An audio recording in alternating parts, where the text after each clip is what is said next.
우리가 많은 경우에 재판의 과정들을 보아왔습니다. 재판은 범죄한 사람을 앞에 세우고 그리고 이제 그의 죄의 여부를 여러 증인들을 모아서 또 재판관이 법을 근거로 해서 판결을 내립니다. 그런데 우리에게 이런 말이 있죠. 무전유죄, 유전무죄 그런 말이 있습니다. 그러니까 돈이 없으면 죄가 되지 않을 것도 죄가 되고 돈이 없으면 돈이 있으면은 죄가 될 것도 죄가 되지 않는다. 그런 말들이 또 있습니다. 그것은 그만큼 공정한 재판을 받기가 쉽지가 않다. 이렇게 이제 볼 수가 있고 또 많은 경우에 사실은 잘못된 재판들이 지금까지 인류 역사상 많이 있어 왔다는 사실을 우리가 알 수 있습니다. 그러니까 정말 죄인이 아니고 오히려 의인을 죄인으로 몰아서 죽게 하는 재판들, 그런 재판들이 얼마나 많이 있는가. 그리고 참으로 죄인인데 그 죄인을 풀어주고 의인처럼 그렇게 했던 그런 잘못된 재판들이 많이 있습니다. 그 가운데 가장 대표적인 것들이 뭐냐면 이게 종교 재판, 특별히 우리가 성경에 보고 있는 오늘 이 스데반이 지금 사내들이라는 공회에 붙들려 가지고 받는 이런 재판이야말로 역사상 가장 잘못된, 또 예수님 자신이 이 사내들에서 이미 사형수로 선고를 받고 십자가에 못을 박혀서 돌아가신 것처럼 이런 잘못된 재판들이 있음을 우리가 알 수가 있습니다. 지금 우리는 계속 사도행전 7장을 통해서 지금 스데반의 자기 죄목에 대한 스데반의 변호, 그의 법정 진술을 지금 우리가 보고 있습니다. 스데반이 지금 범죄한 그 죄목은 하나님의 신성을 모독했다, 하나님을 모독했다라는 것과 또 모세를 무시했다, 하나님의 율법을 무시했다는 이런 죄목과 성전과 성전 예배를 무시했다, 이런 제목으로 지금 고소를 당해서 이 재판을 지금 받고 있습니다. 그런데 이 스데반은 계속해서 이 재판의 그 변호의 과정을 말할 때 지금 이스라엘 역사를 그들 앞에서 지금 이스라엘 역사를 되풀이하면서 이스라엘 역사를 지금 말하고 있는 것입니다. 아브라함으로부터 시작해가지고 요셉의 얘기, 그리고 오늘 본문은 이제 모세의 얘기로 들어왔습니다. 스데반이 하나님을 모독하는 사람, 하나님을 잘 모르는 사람이기 때문에 하나님을 모독하는 거 아니겠습니까? 그런데 지금 스데반의 변호를 들어보면 스데반은 다른 어떤 사람들보다도 하나님이 누구신가를 잘 알고 있습니다. 다른 어떤 사람들보다도 유대인의 역사, 하나님의 역사에 대해서 너무나도 잘 알고 있음을 지금 이 역사를 설명하면서 그들이 좀 사내들인 법정에 있는 그 많은 사람들이 알 수가 있었던 것이죠. 보니까 하나님에 대해서 전혀 무지한 자인 줄 알았는데 하나님에 대해서 무지하기 때문에 하나님을 모독하는 줄 알았더니 그게 아니라는 것이죠.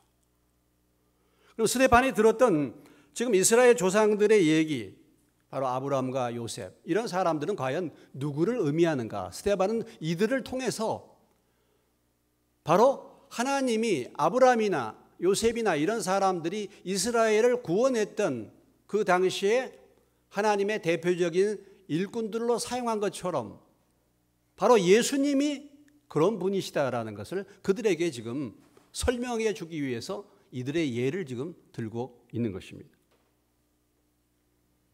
그래서 아브라함이나 요셉은 다 장차 올 예수님의 표상, 모델이다 이거죠, 모델.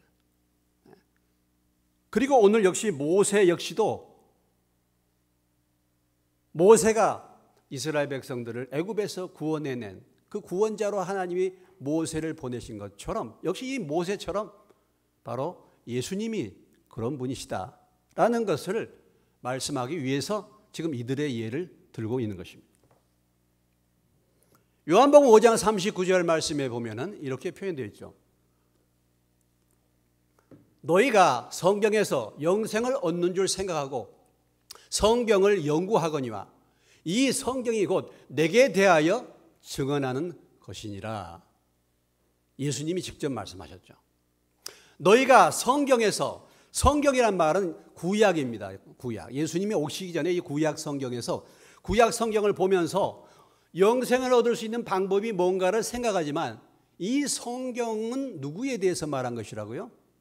바로 예수님 자신에 대해서 말한 것이다. 따라서 해봅시다. 구약 성경은 예수님에 대해서 말씀하신 것이다. 그러니까 구약 성경을 볼 때 우리가 이 구약 성경을 보면서 예수님을 알아야 된다는 거죠. 아브라함의 얘기, 요셉의 얘기, 모세의 얘기를 통해서 우리가 깨달아야 될 것은 뭐냐? 예수님에 대해서 알아야 된다는 것입니다.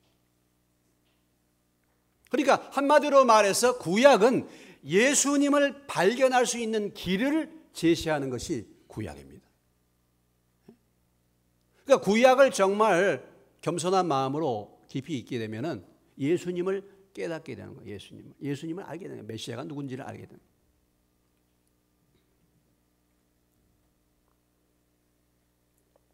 오늘 본문의 말씀 7장 17절 이하에 38절까지 모세의 생애가 기록이 되어 있습니다. 그런데 이게 너무 범위가 길어서 모세의 생애를 지금 나누었는데요. 이 모세 역시 모세가 누굽니까? 이스라엘 백성들을 애굽에서 구원하는 구원자로 하나님이 모세를 보내신 것처럼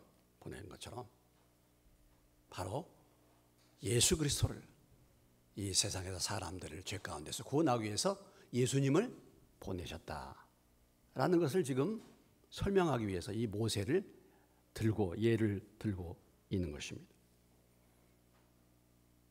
그리고 지금 모세의 율법을 무시했다, 율법을 무시하고 모세를 무시했다라고 말하는 그들의 죄목에 대해서 스데반은 본인이 모세를 무시하지 않았다는 사실을 또한 이 모세를 설명하면서 그들에게 제시해 주고 있는 것입니다.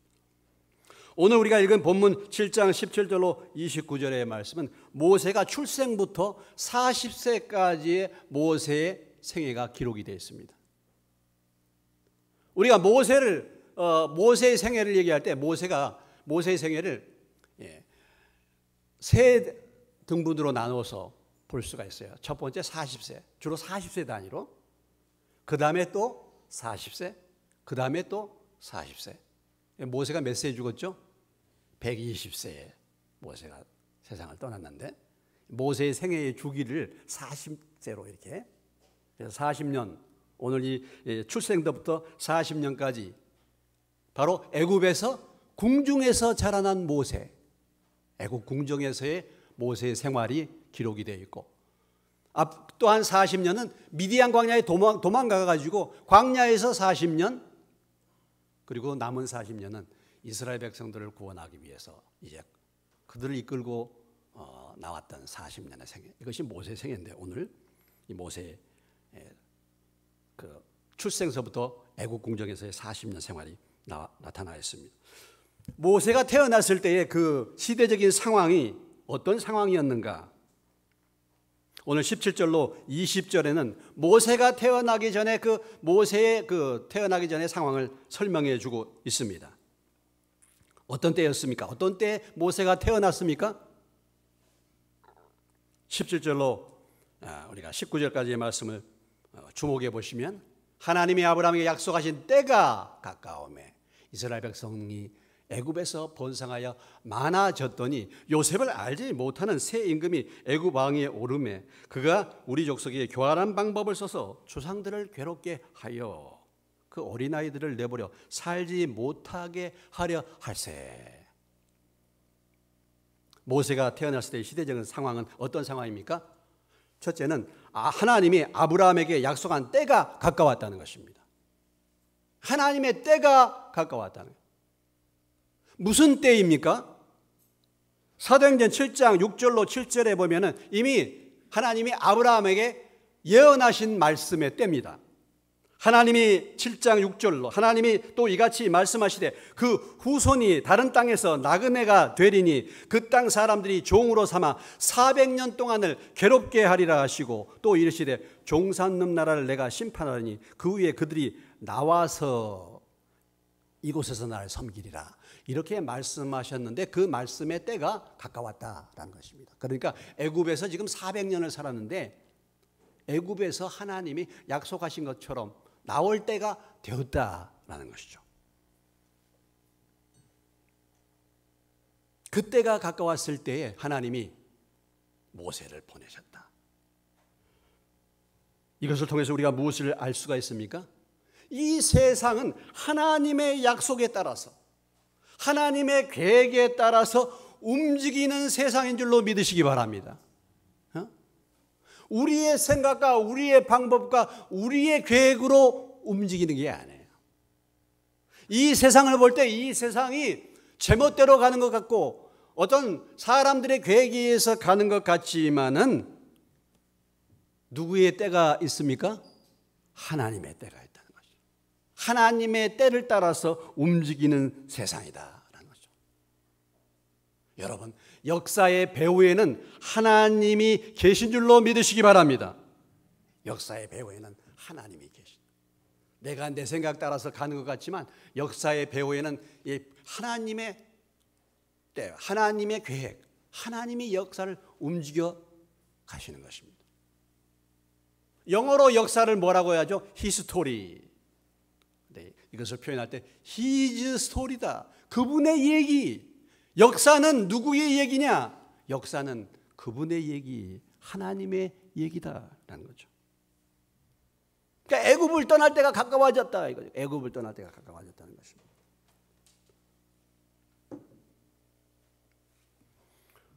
우리가 이렇게 하나님의 때가 있다는 사실을 알고 우리도 하나님의 때를 잘 분별할 수 있는 믿음의 사람들이 되시기를 주님의 이름으로 축원합니다.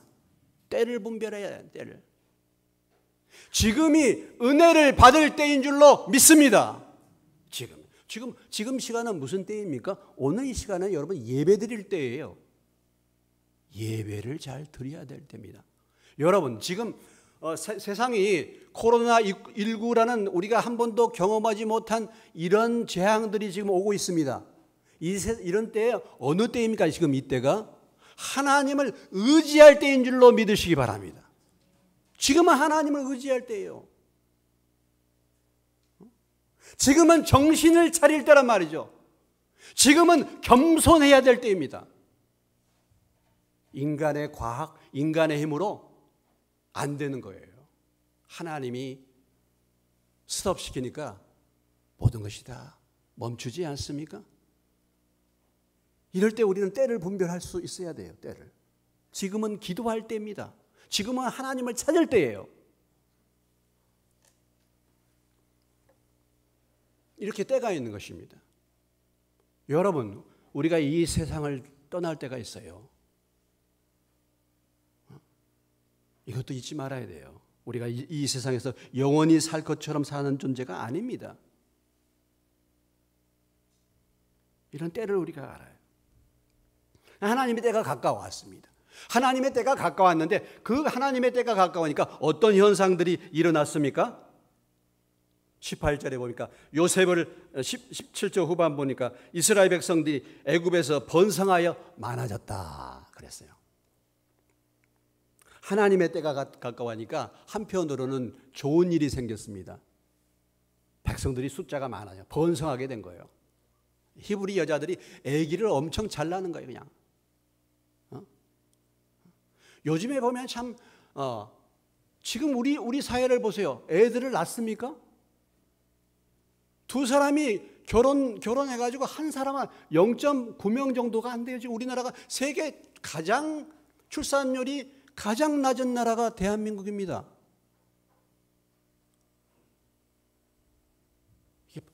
사람이 번성하는 것도 하나님의 은혜예요.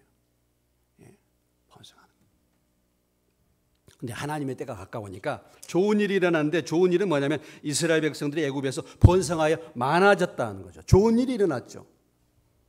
근데 또 한편으로는 하나님의 때가 가까워지니까 또 악한 일이 일어나는 거예요. 또 전체적으로 볼 때는 더 어려운 일이 닥친 것입니다. 어떤 일이 어떤 어려움이 닥쳤습니까? 요셉을 알지 못하는 새 임금이 애굽 왕위에 올랐다라는 거죠.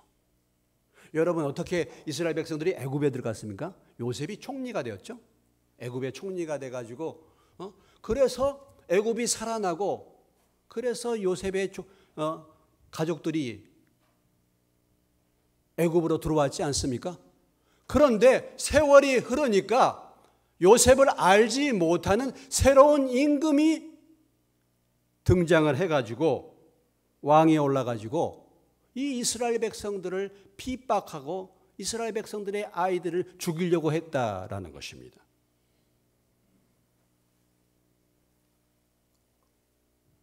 출애굽기 1장 6절에 보면은 16절에 보면 이렇게 나와 있어요.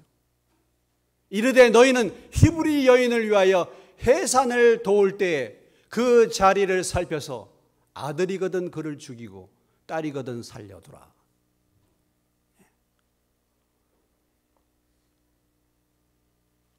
오늘 우리 자매님들은 안심이 되죠? 예? 딸이면 어때요? 살린대. 근데 아들이면 뭐야? 죽이는 거예요. 아들이면 죽여라. 근데 이렇게 명령을 내렸는데 그 히브리 산파들이 이 명령을 안 지켰어요. 그러니까 그 다음에는 어떻게 했습니까? 22절에 이렇게 말했어요. 그러므로 바로가 그의 모든 백성에게 명령하여 이르되 아들이 태어나거든 너희는 그를 어디에 던져라? 어디에 던져버리라? 나일강에 던져라. 딸이면 살려둬라.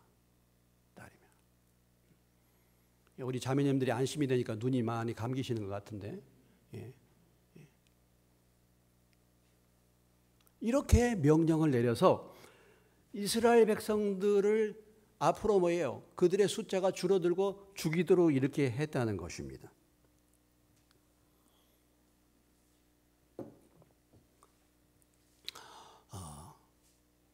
이런 임금이 등장했어요.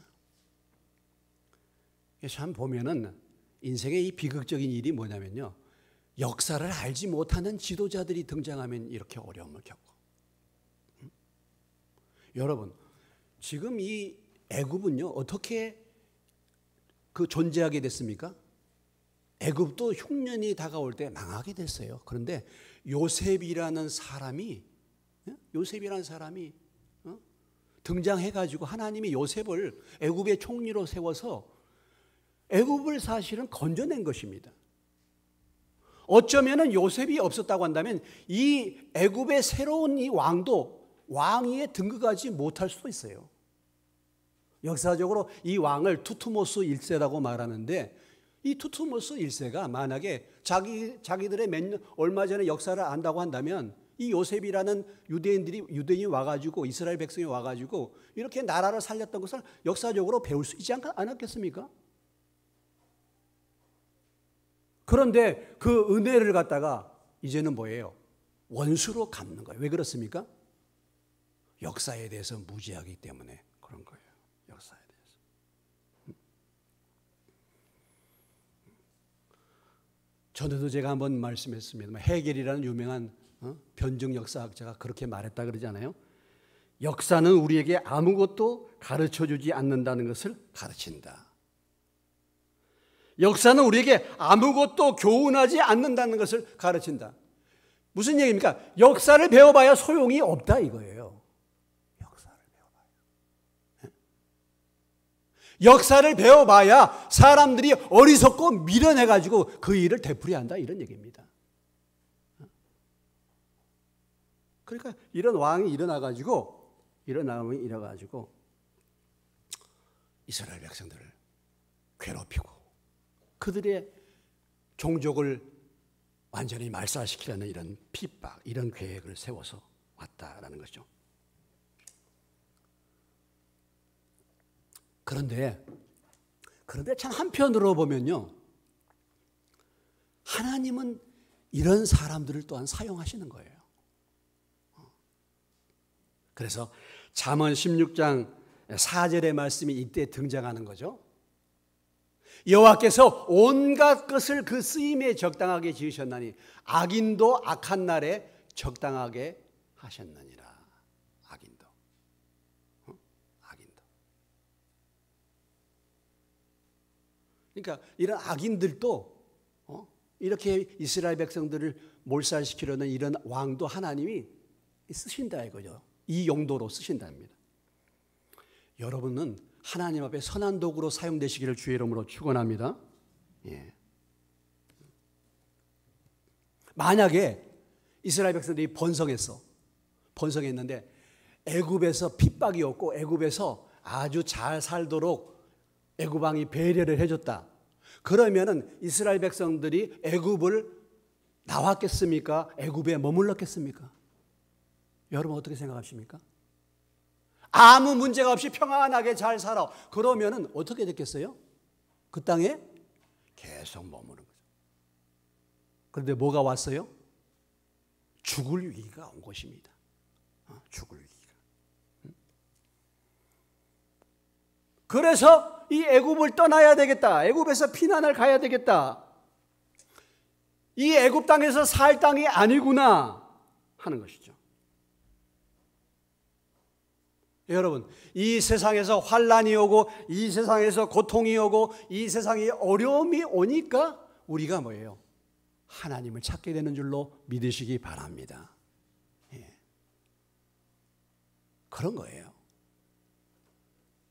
내 삶이 아무런 문제가 없이 편안하게 있으면은 누가 하나님을 찾겠습니까? 출애굽기 2장 23절에 보면은 여러 해의 애굽 왕은 죽었고 이스라엘 자손은 고된 노동으로 말미암아 탄식하며 짖으니 그 고된 노동으로 말미암아 부르짖는 소리가 하나님께 상달된지라. 그래서 하나님께 상달된지라.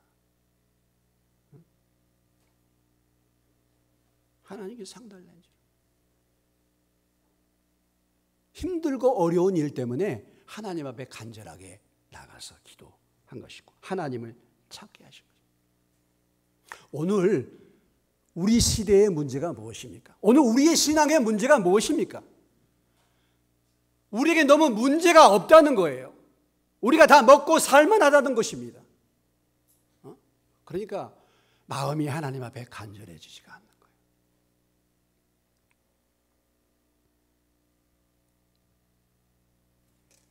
우리를 편안하고 안일하게 살도록 내버려 두지 않으신 하나님의 사랑에 감사하시기를 주의 이름으로 축원합니다. 좀 이상한 얘기죠. 우리를 하나님이 그냥 편안하고 아무런 문제 없이 이렇게 안일하게 살도록 내버려 두지 않으셔. 이것이 하나님의 은혜인 줄로 믿습니다. 이거 무슨 소리예요? 편안하게 잘 살면 좋지. 근데 여러분, 편안하게 아무 문제 없으면 정말 그래요. 하나님 찾지 않습니다. 하나님이 우리를 사랑하시기 때문에 우리에게 무엇을 갖다 줘요? 잘못하면 매도 때리고 잘못하면 뭐예요? 어려움들을 주시잖아요. 우리를 내버려 두지 않으신 하나님의 사랑. 사생자는 내버려둬요. 그러나 사랑하는 아들은 그 부모가 채찍질하고 매를 때리는 줄로 믿습니다. 이것이 하나님의 사랑인 거죠. 그러니까 이스라엘 백성들이 이 애굽 땅에서 번성하고 잘 먹고 잘 살고 아무런 문제가 없다고 한다면 애굽에 머무를 텐데 요셉을 알지 못하는 새로운 왕, 강팍한 왕이 등장해가지고 이스라엘 백성들을 괴롭히는 거야. 그래서 그들이 하나님을 간절히 찾게 되는 것입니다. 이러한 때에 누가 태어났어요? 이러한 때에 모세가 태어났어요.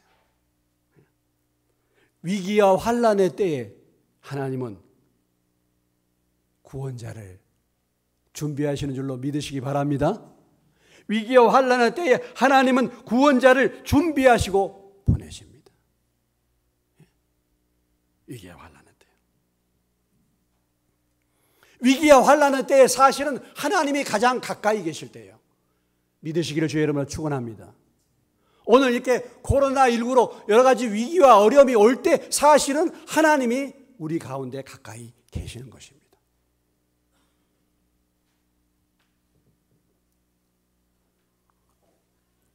그런데 모세가 태어났는데 모세가 태어난 환경이 최악의 환경이에요. 어떤 환경입니까? 모세를 죽이려고 했죠. 어떻게 이런 때 태어날까? 모세가 죽으려는 환경에 모세를 하나님이 보내시잖아요. 이런 최악의 상황에 모세. 참 그러면 하나님은요, 정말 보면은 그런 상황에서 하나님의 살아계심을 나타내 보이시죠. 하나님의 역사를 최악의 상황에서 보여주시는 거죠. 모세가 죽을 위기 가운데 있는 이런 상황에서 하나님이 모세를 보냈는데 우리가 예수님도 어떠했습니까?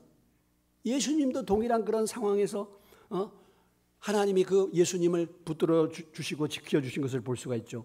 마태복음 2장 16절에 그 당시에 헤롯 대왕이 유대인의 왕으로 태어난 메시아를 찾아왔던 동방박사들의 얘기를 듣고 헤롯이 뭐라고 얘기했습니까?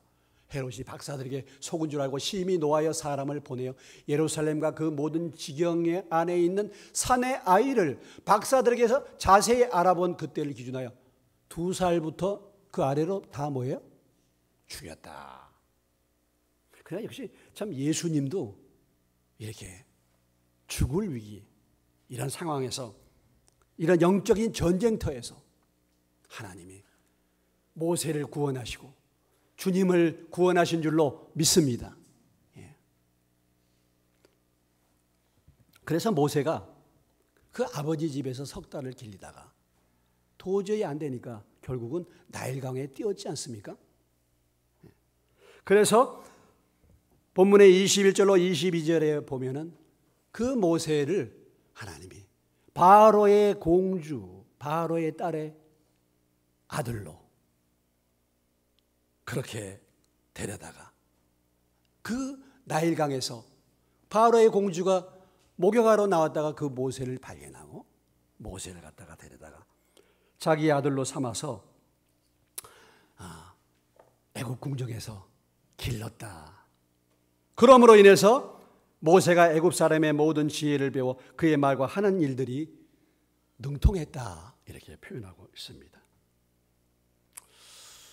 여러분, 참 이 모세가 그 강가에 뛰었는데 어떻게 그 순간에 바로의 공주가 목욕하러 나왔을까? 아니 모세를 역청을 물론 발라가지고 그 안에다가 아이를 넣고 이렇게 보냈는데 나일강에 악어도 많고 얼마나 그게 참 어떻게 살 수가 있겠습니까? 그런데 왜 하필이면 그때 또 바로의 공주가 목욕을 하러 나오고 그래서 그 상자를 발견하고 그 상자를 열었더니 어떻게 됐어요? 출애굽기 2장 1절로 10절에 보면 그 스토리가 나오는데 자, 2장이 잘생긴 것을 보고 석 달 동안 그를 숨겼으나 3절에 보면 더 숨길 수 없게 되면 그를 위하여 갈대 상자를 가져다가 역청과 나무 진을 칠하고 아기를 거기 담아 나일강가 갈대사 위에 두고 그의 누이가 어떻게 되는지를 알려고 멀리 섰더니 미리암이 봤죠. 바로의 딸이 목욕하러 나일강으로 데려오고 시녀들은 나일강가를 걸릴 때 그가 갈대사의 상자를 보고 시녀를 보내어 가져다가 열고 그 아기를 보니 아기가 뭐예요? 울었다. 이 갈대 상자에서 그 상자를 열었는데 그 순간에 아기가 어떻게 했어요? 아기가 울었다는 것입니다. 울었다.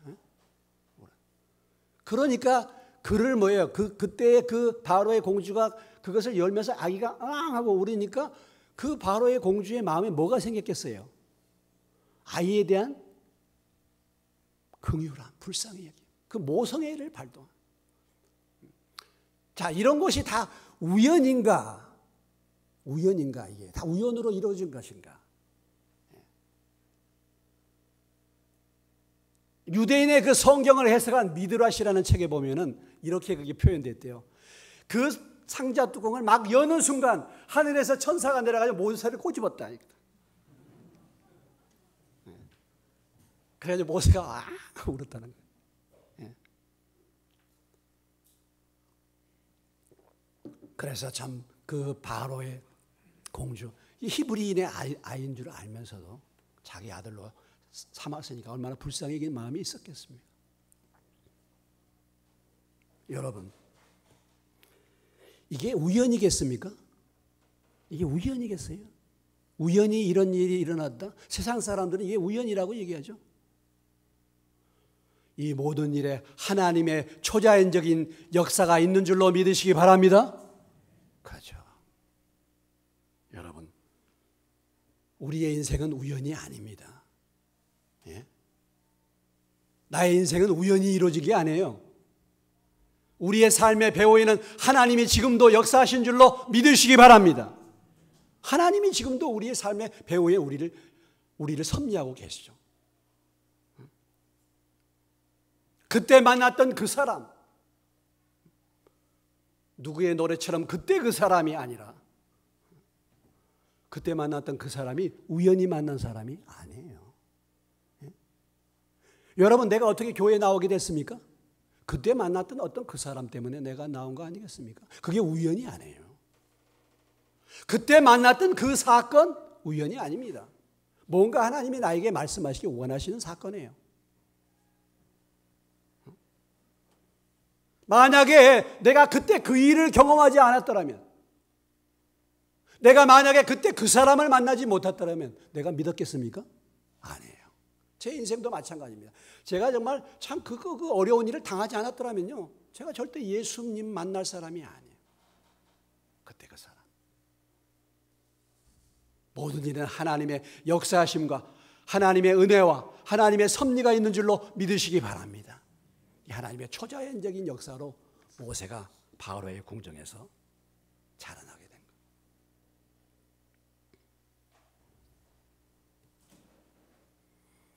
그래서 애굽에서 모든 지혜를 배우고 말과 하는 일들을 다 배워서 능통하게 됐다. 애굽은 세상을 의미하는데 하나님이 모세를 통해서 애굽에서의 모든 지혜를 다 공부를 할 수 있도록 하셨잖아요. 왜 그렇습니까? 장차 이스라엘 백성들을 애굽에서 구원해내기 위해서. 그러니까 우리가 이 세상의 공부, 이 세상의 지혜도 지식도 배워야 돼요. 하나님이 모세를 호랑이 굴에서 키운 거잖아요. 그래서 적을 잘 알게 만든 것입니다. 그래서 나중에 이스라엘 백성들을 건져내라. 그런 모세가 드디어 어떤 결심을 하게 되는가? 40세가 됐을 때 동족을 구원하겠다고 결심을 하게 되는 거죠. 오늘 23절로 29절에 나타난 사건이 그것입니다. 23절 우리 다 같이 한번 읽어보겠습니다. 시작. 나이가 40이 되매 그 형제 이스라엘 자손을 돌볼 생각이 났다. 나이 40에 뜻을 세웠습니다. 어떤 뜻을 세웠어요? 자기 형제들을 돌볼 생각을 했다는 것이죠. 그런 생각과 그런 결심을 했다는 것입니다. 이걸 보면요, 참 어렸을 때의 교육이 얼마나 중요한가를 알 수 있죠. 모세를 젖을 먹여 키운 사람이 누구였습니까? 애굽의 공주가 모세를 데려간 다음에 그 어머니를 불러서 젖을 먹였어요. 어머니가 누구예요? 요게벳이죠. 요게벳이 최초로, 기네스북 최초로 자기 아들을, 자기 자녀를 젖먹이면서 돈 받고 젖먹인 사람이에요. 바로의 공주한테 돈 받고 자기 아들 젖먹여서 키웠는데, 이 어렸을 때 모세를 키웠던 이 교육이 40년 동안 애굽 교육을 이기는 거야. 자기 동족을 생각하는 거야. 참 이걸 보면은 대단하죠? 우리가 잠언 22장 6절의 말씀이 떠오르더라고요. 잠언 22장 6절의 말씀.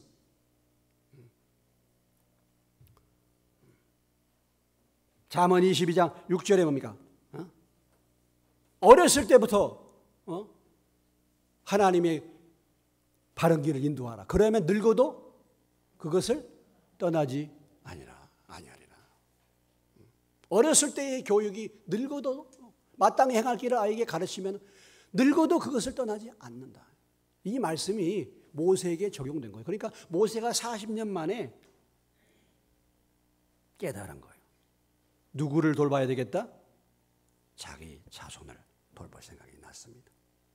모세가 왜 40세 때 이런 생각이 났을까? 물론 그 받았던 교육이 생각되는데 무엇보다도 여기 말씀에 보면은 그 형제 이스라엘 자손을 돌볼 생각이 났다. 무엇입니까? 자기의 신분에 대한 확실한 정체성을 깨달았다. 가지고 있었다. 알았다는 것입니다. 자신의 신분에 대해서 자신의 정체를 확실하게. 나는 애굽에서 이렇게 교육을 받았지만 애굽의 왕자가 되었지만 나는 어떤 사람이라고? 나는 어느 백성이라고? 나는 이스라엘 백성이다. 나는 하나님의 백성입니다. 할렐루야. 나는 이 세상에 살지만 이 세상 사람이 아니라 나는 하나님의 백성인 줄로 믿습니다. 나 하나님의 자녀야. 그러니까 이제는 세상 사람처럼 살 수가 없어. 이들이 내 동족이야. 내가 이들을 구원해내야 되겠다라는 것이죠. 여러분 인생의 전환점이 온 거 아니겠습니까? 인생의 전환점이 어떻게 옵니까? 내 생각과 내 목표와 내 가치관과 내 삶의 방향이 언제 변합니까? 예수님을 만나면 변해요. 그런 정도든지 그리스도 안에 있으면 새로운 피조물이라. 이전 것은 지나갔으니 보라 새 것이 되었도다. 예수 그리스도의 종 나 바울은 하나님 사도로 부르심을 받아 하나님의 복음을 위하여 택함을 입었나니. 내가 무엇 때문에 살고 무엇을 위해서 살 것인가 정체가 분명히 들어오니까 그 인생의 삶을 살게 되는 것이다. 오늘 여러분 우리가 정말 예수를 믿으면 하나님의 자녀가 되는 건데 하나님의 자녀가 되는데 여러분 언제까지 세상 사람들처럼 사시겠습니까?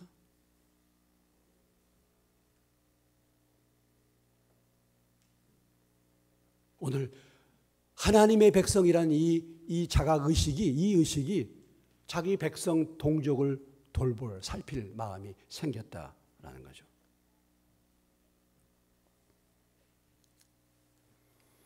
모세는 몇 살에 철이 들었습니까? 몇 살에 철이 들었어요? 나이 40에 철 들었어요. 비로소 인생을 나 혼자 나를 위해서 살다가 이제는 나를 위해서 사는 것이 아니라 이제는 우리의 동족을 위해서 그들의 구원을 위해서 내가 살겠다. 40살에 철이 들었어요. 여러분 우리가 예수 믿으면요 철이 드는 겁니다. 과거에는 누구를 위해서 삽니까? 나를 위해서 늘 살아왔어요. 내 잘 먹고 내 잘 사는 것을 위해서 내 인생의 목표가 나였습니다. 나의 이기심이었습니다. 그러나 우리가 예수를 믿을 때에 새로운 피조물이 돼. 내 인생이 달라지고 나의 가치관이 달라지고 나의 삶의 목표가 달라지는 것입니다. 그래서 이제는 나를 위해서 죽었다가 다시 살아나신 예수를 위하여 이제 나는 사는 거예요.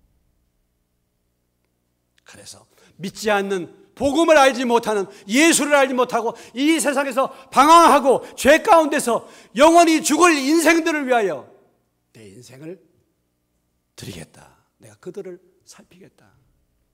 아니 내가 비록 교회에서 목회자가 되지 않다 할지라도 내가 예수 믿고 나서 비로소 우리 집에 있는 믿지 않는 우리 부모가 생각이 나는 것. 그렇습니까 여러분? 정말 그렇습니까? 그런 은혜가 임하시기를 주의 이름으로 축원합니다. 주님을 만난 증거가 무엇입니까? 이웃을 향한 사랑이 생겨나는 거예요. 여러분 로마서 9장 1절로 2절에 말씀하고 있습니다. 내가 그리스도 안에서 참말을 하고 거짓말을 아니하노라. 나에게 큰 근심이 있는 것과 마음에 그치지 않는 고통이 있는 것을 내 양심이 성령 안에서 나와 더불어 증언하노니. 2절 그것은 내 동족 이스라엘이 하나님을 알지 못한 것 때문이다. 나의 형제 곧 고륙의 친척을 위하여 내 자신이 저주를 받아 그리스도에게 끊어질지라도 원하는 바로다.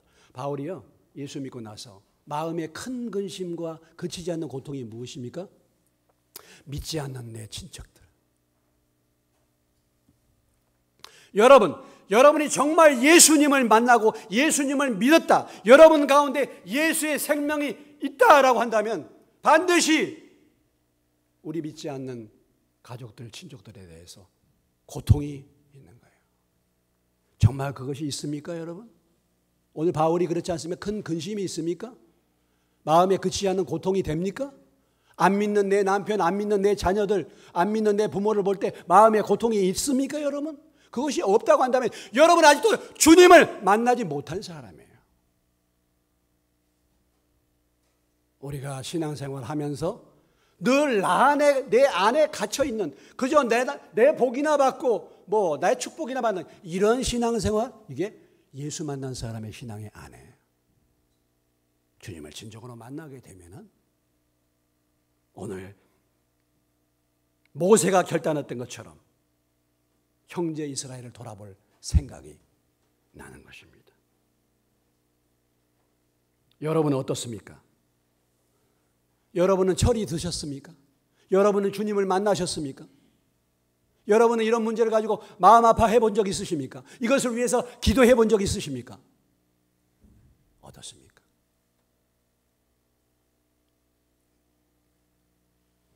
그런데 모세가 이렇게 결단을 했는데도요, 문제는 뭐냐면 그 이스라엘 동족이라는 자들이 모세를 구원자로 인정하지 않는다라는 것이죠. 25절, 그는 그의 형제들이 하나님께서 자기의 손을 통하여 구원을 주시는 것을 깨달으리라 생각하였으나 그들이 뭐예요? 깨닫지 못하였더라. 오늘 비극은 여기에 있는 것입니다. 비극은 오늘 이렇게 간절한 마음으로 모세가 정말 구원하려고 해도, 간절한 마음으로 예수님이 이 땅에 오셔서 죄 가운데 살고 있는 심령들을 구원하기 위해서 주님이 십자가에 돌아가셨는데도 그 사실을 깨닫지 못합니다. 오늘 이것이 비극입니다. 요한복음 1장 5절에서 사도 요한은 그렇게 말하지 않습니까? 따라서 해봅시다. 빛이 어둠에 비치되 어둠이 깨닫지 못하더라. 깨닫지 못하는, 오늘 이 말씀의 의미를 깨닫지 못하는 것입니다. 왜 모세를 구원자로 세웠는지 깨닫지 못하는 것입니다. 왜 예수님이 이 땅에 오셨는지 깨닫지 못하는 것입니다. 왜 예수님이 십자가에 죽으셨는지 깨닫지 못하는 것입니다. 예수를 믿고 주님이 주인이 되고 내가 주님의 자녀가 되는 이 삶이 어떤 삶인지를 아직도 깨닫지 못하기 때문에 믿으나 믿지 않으나 동일한 삶을 살게 되는 것이죠. 오늘 스데반은 메시지를 전하면서 바로 이 모세가 구원자로 왔지만 너희 조상들 모세를 다 환영한 줄 아느냐? 너희가 존경하는 모세, 지금 사내들인 내 재판장에 있는 이 유대인들 모세를 환영한 줄 알아? 아니야. 모세를 거절했어. 거역했어. 당신네들도 마찬가지예요. 과거의 조상들이 모세를 거역한 것처럼 오늘 메시아로 오신 예수님을 당신들이 지금 거절하고 있다니까. 깨닫지 못하고 그리고 핍박하고 있는 거야. 이것을 지금 스데반은 이 모세를 통해서 말씀해 주기를 원하는 것이다라는 것이죠.